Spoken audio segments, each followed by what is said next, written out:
प्रणाम आचार्य जी। बोलो। अभी आपने बताया था कि सुख जो है, सुख की तलाश जो है वो एक दुःख का इंतज़ार है।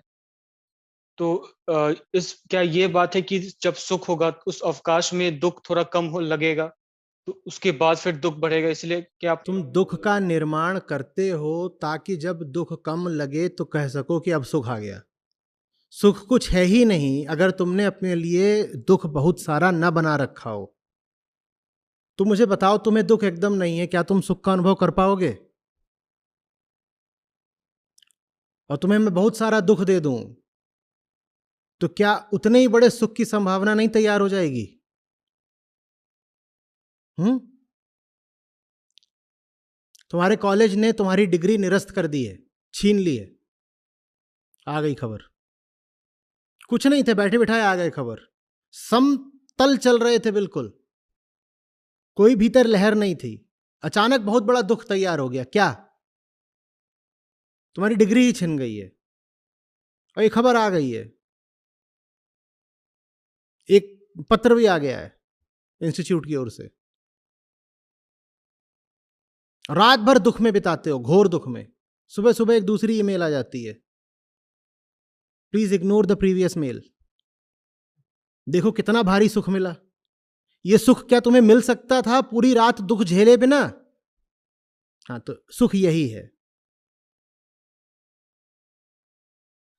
अच्छा, मैं ये भी एक बस एक आखिरी चीज़ है, मैं ये भी देखता हूँ कि जब मेरे मन में बहुत ज़्यादा विचार चल रहे हों, अनवरत विचार आ रहे हैं, तो मैं समझ जाता हूँ कि अब सुख की माँग शुरू होने वाली है। तो क्या ये अनवरत विचार चलना ही दुःख है? ये दुःख जैसा कुछ है? तुम्हें दिख नहीं रहा ये अनवरत विचार फिर चलते ही किस लिए हैं? ये तुम्हें सुख की अंधी दिशा में धकेलना चाहते हैं। विचार बहुत चलेगा तो तुम्हें परेशान करेगा, जब बहुत परेशान करेगा तो मजे मारने फिर कहीं जाओगे।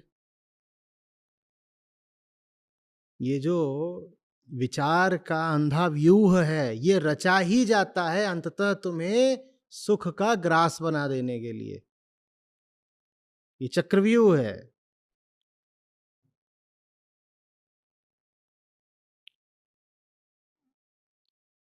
और बस एक आखिरी बात, ये अभी आप यहाँ पर जैसे बताया जा रहा था कि बुद्धि जब सुख की तरफ जाना छोड़ देती है, तब वो व्यक्ति स्थित प्रज्ञ हो जाता है।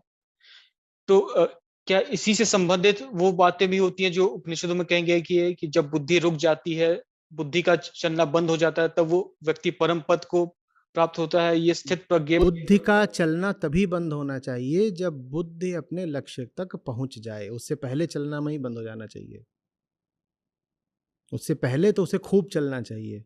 उपनिषदों का आशय यह है कि जब लक्ष्य प्राप्त हो ही गया तो अब बुद्धि के पास कोई विक्षिप्त कारण नहीं है।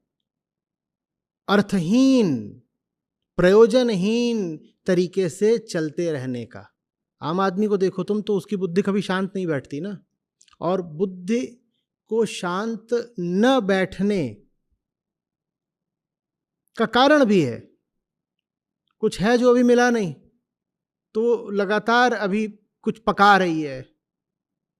कैसे मिल जाए, कैसे मिल जाए। भले ही वो उल्टी दिशा में पका रही है पर पकाती तो लगातार रहती है। जिसको मिल गया उसकी बुद्धि व्यर्थ ही पकाना छोड़ देती है। इसका अर्थ ये नहीं कि बुद्धि अब चलाएगा ही नहीं। इसका अर्थ यह है कि उसकी बुद्धि का अब उसके अहंकार से कोई संबंध नहीं। समझ रहे हो बात को? हमारा अहंकार चूंकि विपन्न है इसीलिए वो बुद्धि को नियुक्त करता है अपनी विपन्नता हटाने के लिए। अहंकार हमारा बीमार है तो बुद्धि को नियुक्त करता है अपनी बीमारी हटाने के लिए। जब अहंकार स्वस्थ हो जाता है तो अब बुद्धि अहंकार की सेवा करने से मुक्त हो जाती है। अब तुम्हारे सामने कोई गणित का सवाल आएगा, बुद्धि उसको हल कर देगी। तुमने हल करा नहीं करा, इससे अहंकार की स्थिति स्तर तल पर कोई अंतर नहीं पड़ेगा। लेकिन आम आदमी अगर गणित का सवाल हल कर देता है अपनी बुद्धि से तो अहंकार फूल जाता है। अगर सवाल नहीं हल हुआ तो अहंकार मुरझा जाता है। बुद्धि अहंकार से मुक्त हो जाए इसको कहते हैं स्थित प्रज्ञ होना। बुद्धि किसके क्षेत्र में आती है? प्रकृति के। अहंकार आत्मा से मिल गया तो बुद्धि तो प्रकृति के ही क्षेत्र में है ना। और आत्मा और प्रकृति दोनों क्या हैं? परस्पर बिल्कुल भिन्न है, हाँ, ऑर्थोगोनल है, ठीक है ना, उनमें आपस में कोई संबंध नहीं है, एक अधिक से अधिक दूसरे का दृष्टाभर हो सकता है। तो अब आत्मा अलग हो गई और मन भी वहीं जाकर बैठ गया, अहंकार वहीं बैठ गया है, बुद्धि तो वहीं रहेगी जहां उसे रहना है, मस्तिष्क के क्षेत्र में, माने शरीर के क्षेत्र में, माने आत्मा के क्षेत्र में। तो बुद्धि अपना काम करती रहेगी, लेकिन अब बुद्धि को कोई आवश्यकता नहीं बचेगी, या कह लो अहंकार को अब कोई आवश्यकता नहीं बचेगी कि वो बुद्धि से अपनी चाकरी कराए। तो बुद्धि चलेगी पर अहंकार की सेवा के लिए नहीं चलेगी, वो अपना चलती रहेगी। हाँ बताओ क्या करना है, कोई कोई सामने व्यवहारिक समस्या आ गई है, कोई सांसारिक स्थिति आ गई है, बुद्धि चला लेंगे, लेकिन अब बुद्धि इसलिए नहीं चलाएंगे कि सुख मिल जाए या कुछ और हासिल हो जाए।